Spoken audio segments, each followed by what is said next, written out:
sisi sote tukiwakilisha machinery za kiserikali zinazofanya kazi katika mkoa wetu wa Dar es Salaam, kwa kuwakilisha wenzetu wote,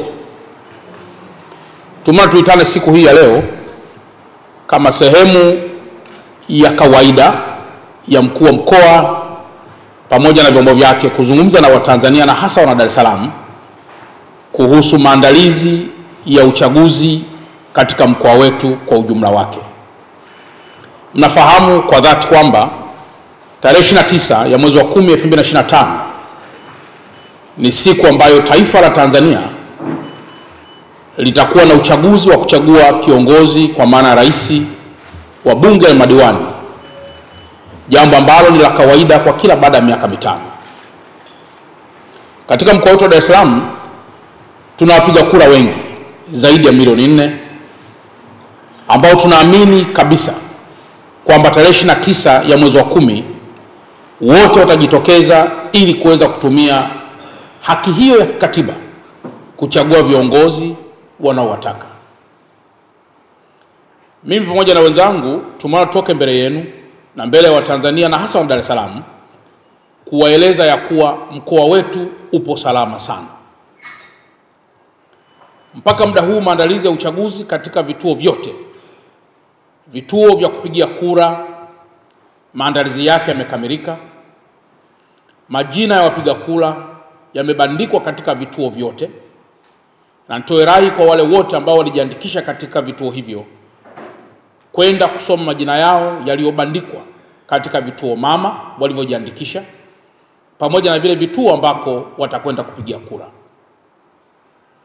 Kituo ulichojiandikisha inaweza kutokea kisiwe ndio kituo cha kupigia kura, lakini kama utakuwa umebadilishiwa mahali pa kupigia kura, basi itakuwa ni vituo vilivyo karibu na kituo ulichotumia awali kujiandikishia. Kwa maana kwamba vituo vya kujiandikishia vinaweza kuwa vilikuwa ni vichache kuliko vituo vya kupigia kura. Na hii yote Tume ya Taifa Huru ya Uchaguzi imeongeza wigo mpana wa vituo vya kupigia kura, kwa sababu kujiandikisha kulikuwa ni zaidi ya siku moja, lakini kupiga kura kutakuwa ni kwa siku moja. Na ndio maana huduma ya vituo vya kupigia kura vinakuwa ni vingi zaidi pengine kuliko vile vituo vilivyotumika kujiandikishia. Mchakato wa upigaji wa kura kwa mujibu wa taarifa za Tume Huru ya Taifa ya Uchaguzi ni kuanzia saa 1 asubuhi mpaka saa 10 jioni. Kwa hiyo nitoe rai kwa wana Dar es Salaam wote waliojiandikisha kupiga kura kwenda kutumia haki hiyo ya katiba kuchagua viongozi wanaowataka. Zipo taarifa chache katika mitandao ambazo hatuwezi kuzipuuza za jitihada za baadhi ya watu katika vikundi vidogo kuhamasisha kuvuruga uchaguzi huu ambao umepangwa kwa mujibu wa sheria. Ninayo heshima kuwaeleza kuwa wala msiogope jambo lolote, kwa kuwa vyombo vya dola mnaoviona hapa nyuma yangu vimeapa kwa katiba kulinda usalama wa raia na kulinda usalama wa mali zao. Hakutakuwepo hata mmoja ambaye anaweza kumtishia Mtanzania yoyote anayejitokeza kwenda kupiga kura katika mkoa wetu wa Dar es Salaam na akaachwa akifanya hivyo. Vyombo vya dola havijajipanga kutisha watu, bali vimejipanga kuhakikisha wewe Mtanzania, wewe mwana Dar es Salaam, unakwenda kupiga kura vizuri, unakuwa salama na unaondoka kwenye kituo cha kupiga kura ukiwa salama. Maneno yaliyoko mtaani kwamba uchaguzi huu utavurugika, muyapuuze, kwa sababu nchi hii na hasa mkoa wetu wa Dar es Salaam, vyombo vya dola na Watanzania wote walio na nia njema tutabaki imara kuilinda nchi yetu na kulinda mkoa wetu.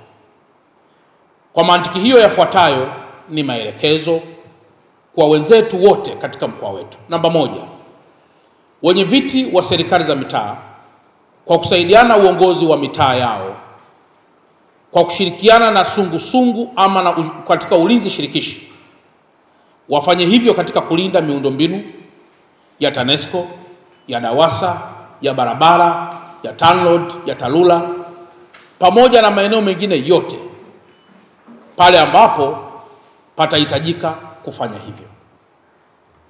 Lakini jambo la pili, barabara zote za mwendo kasi. Imekuwa ni tabia kawaida kwa baadhi ya wenzetu kutumia barabara hizo kinyume na utaratibu. Natoa rai ya kwamba kwa siku hizi zote ambazo tumebakiwa nazo, mtu yoyote ambaye hana haki ya kupita katika barabara hizo asipite kwenye barabara hizo. Viachiwe vyombo vya usafiri wa mabasi yaendayo kwa kasi vitumie njia hizo, na kama kutakuwa kuna jambo lolote la dharura, iwe ni rahisi vyombo vyetu vya dola kufika kwenye dharura hiyo na kuweza kutoa huduma pale ambapo inahitajika. Lakini jambo jingine, nitoe rai kwa Watanzania wote na hasa wana Dar es Salaam, Mtanzania mwana Dar es Salaam, kwamba dhana ya kulinda taifa letu ni dhana ya pamoja. Kila mmoja awe balozi katika maeneo yote dhidi ya wageni wote wanaoingia katika mkoa wetu wakiwa hawana taarifa za msingi. Inaweza kuwa imetokea watu wamesafiri kutoka sehemu mbalimbali za taifa letu ama za mkoa wetu ama hata nje ya taifa letu kuja na agenda moja ya kuleta fujo katika mkoa wetu. Balozi sahihi katika mkoa huu ni mwananchi mwenyewe. Piga simu, shirikiana na chombo cha dola ili tuweze kudhibiti watu hao ambao hawana nia njema na taifa letu. Lakini mpaka muda huu tunapozungumza, jeshi la polisi kwa kusaidiana na vyombo vyote vya dola tayari wamekwisha anza mchakato wote wa kudhibiti viashiria vyovyote vile vya uvunjifu wa amani. Na ndio maana mimi kama mkuu wa mkoa wa Dar es Salaam na wenzangu wakuu wa wilaya wote, vyombo vya dola katika ngazi ya mkoa mpaka ngazi za chini, tunajiamini kuwa mkoa huu upo salama sana. Kwa hiyo, ndugu waandishi wa habari, imezoeleka wakati fulani tunapoelekea katika chaguzi hizi kuendelea kuwa na tabia ile ya kuripoti taarifa zinazoleta taharuki kwa Watanzania na hasa Dar es Salaam. Tufahamu kwamba ninyi waandishi wa habari ni nguzo ya 4 ama muhimili wa 4 wa serikali yetu. Mna wajibu wa kutoa taarifa, wa kuhabarisha, wa kuwapa elimu wapiga kura ili waweze kujitokeza kwa wingi katika kutumia haki yao ya msingi iliyoandikwa katika Katiba ya Jamhuri ya Muungano wa Tanzania ya mwaka 1977. Na baada ya kusema haya, kama kutakuwa kuna mtu yoyote ana maoni, ana swali, ana jambo lolote, wakuu wa wilaya wapo kwenye wilaya zetu saa 24. Vyombo vya dola vipo kwenye mitaa yetu saa 24. Katibu tawala wa mkoa na watumishi wote wapo maofisini saa 24. Kwa kuwa imetangazwa kwamba tarehe 29 ni siku ambayo watu watumie kwenda kupiga kura, kwa maana kwamba inakuwa ni kama public holiday, basi Watanzania tusipuuze haki hiyo, twende tukapige kura. Twende tukapige kura. Twende tukapige kura.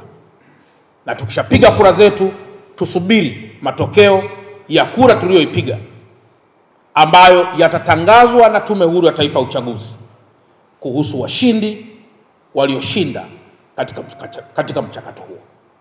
Na baada ya kusema haya, niwashukuru sana na asanteni sana kwa kunisikiliza. Kama kuna mwanahabari ana swali, aniulize kwa pale ambapo hajaelewa vizuri kuhusu kila anachopaswa kwenda kukiripoti katika chombo chake cha habari. Kwa mwenye swali.